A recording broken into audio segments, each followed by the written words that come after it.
I first heard of Lynne Twist through a podcast interview that Marie Forleo did with her a couple of years ago. She was talking about her new book, Living a Committed Life, but they spent quite a lot of time talking about Lynne's career too, and specifically her work with the Hunger Project. And I remember watching it and thinking, wow, there's someone who's actually done something really significant with their life. I found myself in awe of how much she'd achieved and how she'd dedicated her life to something that most people would consider to be impossible, solving world hunger. It's not that I think we all need to take on such a huge project, but I think we can certainly be inspired by that. I went on to read both of Lynne's books, The Soul of Money, which as a fundraiser gives a really exciting alternative to asking for money for your cause, and Living a Committed Life. But the one thing I really wanted to share with you today was, and again this was part of her interview with Marie Forleo, was that she suggested asking yourself 2 questions. Since hearing these 2 questions, I can't get them out of my head.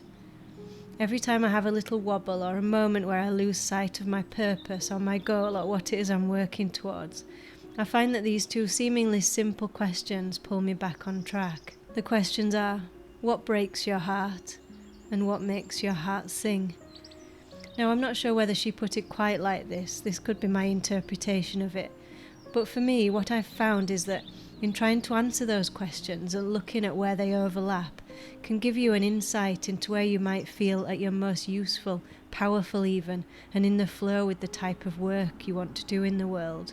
My answers go something like this. What breaks your heart? On a day-to-day basis, what breaks my heart are the stories I read in the news, the way that people treat each other, the sights and sounds and impact of war and poverty and the general unfairness and inequality in the world. It's the way we've been conditioned to think about the human race and our differences when, as the late Joe Cox said, we're far more united and have far more in common with each other than things that divide us. What makes your heart sing? In many ways it's the opposite of that for me, and aside from the love I have for my family and spending time with them, it's those moments I find in my work where I see somebody doing something really worthwhile, acting from the heart, taking something that may have almost broken them, certainly challenged them, and then using that experience to help others. People who start up charities and community groups and businesses for good.